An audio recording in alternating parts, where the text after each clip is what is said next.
Ah, te revoilà. Encore en dessous des 1000 élos? T'inquiète, t'es pas seul. Même mon apprenti, ici présent, a réussi à mater une fois.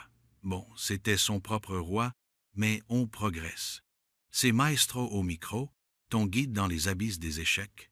Aujourd'hui, grande nouveauté. On apprend à mater. Oui, oui, à mater. Parce qu'apparemment, cliquer sur échec et mat dans les menus, ça ne suffit pas pour gagner une partie.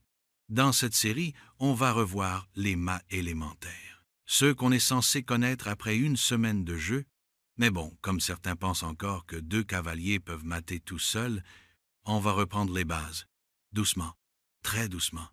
Et si tu veux arrêter de perdre contre des bots niveau jardin d'enfants, abonne-toi, prends des notes, et surtout, arrête de bouger ta dame comme une tour. Bon, pour commencer, dans chacune des positions que nous allons étudier, n'hésitez pas à mettre en pause pour bien observer.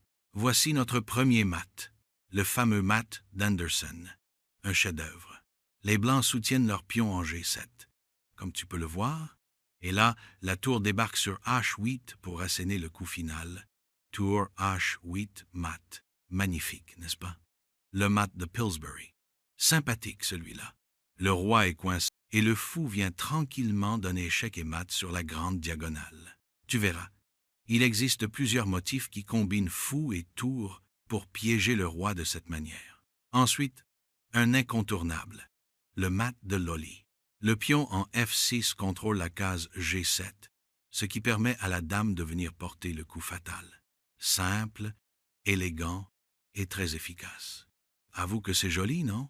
Et puis, bien sûr, le célèbre mat du couloir, le classique parmi les classiques. La tour descend sur la dernière rangée, où le roi, coincé par ses propres pions, ne peut plus s'échapper, échec et mat propre et net. Justement, faisons une petite pause pour rappeler un point important. N'hésite pas à mettre la vidéo en pause pour chercher les maths par toi-même. Ta progression sera bien plus forte si tu t'appropries les schémas à ton rythme. N'oublie pas, tout ça, c'est de la tactique. Et la tactique, ça demande du temps, de l'observation et un peu de patience. Reprenons avec le mat de Miano. Ici, le pion en G6 contrôle la case F7, qui est une case de fuite importante pour le roi. Ce pion soutient l'arrivée de la dame en H7 pour le mat. Voilà pour aujourd'hui 5 mats incontournables à connaître. Dans la prochaine vidéo, nous verrons 5 autres mats classiques, dont celui que je trouve le plus beau, le mat d'Anastasia. Bon, maintenant que tu connais les schémas, il est temps de pratiquer un peu.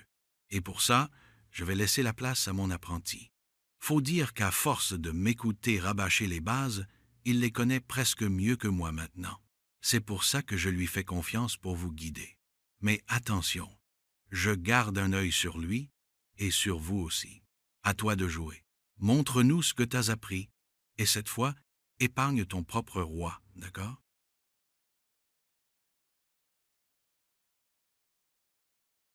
Dans notre premier exercice, les blancs très malins décident de manger le cavalier. Au passage, ils gagnent une pièce. Les noirs, un peu gourmands quand même, mangent la dame. Comment punissez-vous les noirs?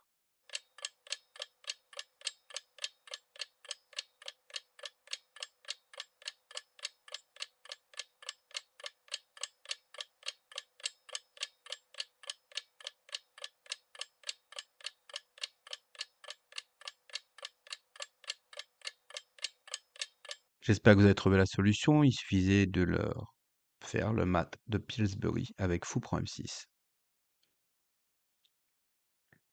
Dans cet exercice-là, soit les noirs perdent du matériel, soit ils se font mater. À vous de jouer.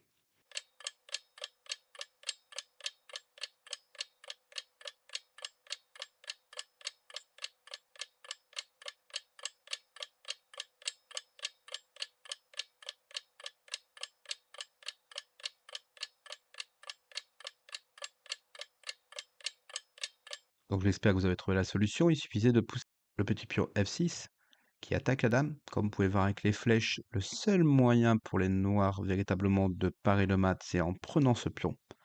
Mais ce faisant, ils perdent une dame, tout simplement. Les noirs, dans cette position, vont tenter un petit piège. Tour A8 en se disant, perdre la dame pour perdre la dame. Si tu joues dame H6, je te joue dame E1. Et là, si tu prends la dame, ce qu'il ne faut surtout pas faire, je te fais le très très joli coup de tour prend. Et sur tour F1, je te fais le très beau mat du couloir. Donc surtout, il ne faut pas faire ça. Il faut bien faire dame H6 pour préparer le mat de Loli, puisqu'on ne va pas s'intéresser à la dame. Mais sur dame E1, on va jouer plutôt le coup de tour F1. Et là, on voit bien que s'il mange la tour, ici, on va tout simplement remanger la dame. Et s'il mange quoi que ce soit d'autre, par exemple ici, on fait le mat de Loli. Alors, un nouvel exercice. Donc, dans cet exercice, comme vous pouvez le voir matérialisé par les flèches rouges, la tour en D7 est totalement bloquée. Elle n'a pas le droit de bouger, elle est sous un clouage absolu. Pourtant, elle aimerait bien jouer. Comment les noirs résolvent le problème?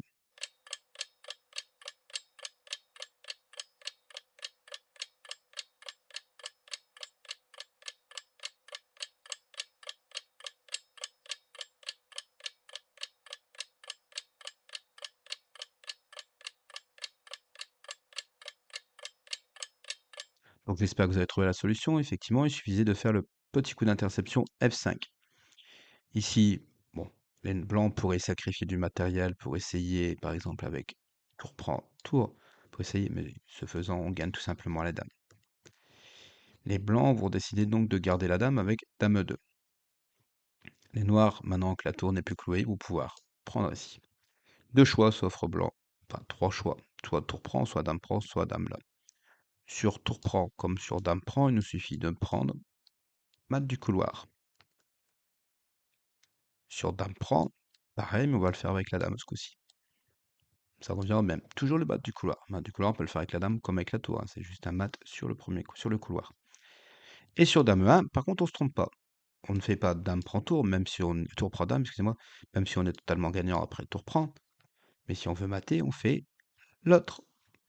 De sorte que la dame vienne là, puis là, par exemple, on met notre dame, et après tour prend dame, échec et mat, le mat du couloir. Donc ici, les blancs ont décidé de prendre le pion en G7. Les noirs ont tout simplement pris le pion en F2. Comment punissez-vous les noirs?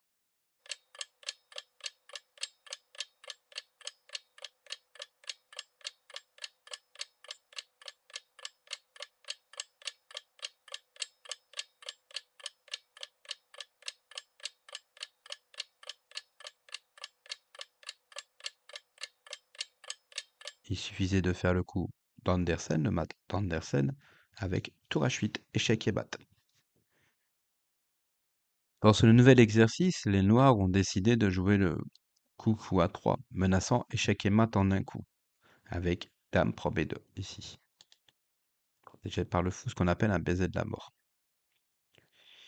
Ici, les blancs ne vont pas se laisser faire. Trouvez comment les blancs gagnent cette position.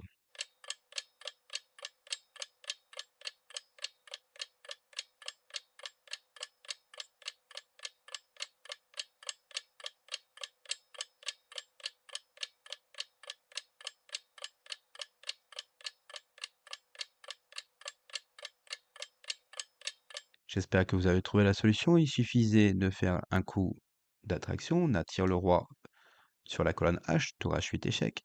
Le roi prend. Ensuite, on décale notre dame en échec, bien sûr, pour pouvoir passer sur la colonne H. Mettons qu'ils mettent le fou pour gagner un coup, on va dire. Dame prend. Le roi revient sur sa case d'origine. Et là, boum, le mat de Damiano. Voilà, c'est tout pour aujourd'hui. Je vous dis à la prochaine dans d'autres vidéos et je vous laisse avec Maestro. Ah, mes agneaux, j'espère que cette vidéo vous a plu et que mon apprenti n'a pas tout gâché pour une fois. N'oubliez pas de liker et de vous abonner. Moi, c'est déjà fait, évidemment. Et allons, faites un petit effort. Laissez donc un commentaire. Si vous avez encore des questions, ou si vous n'avez rien compris, qui sait? Sur ce, mes petits ignorants, à la prochaine dans d'autres vidéos.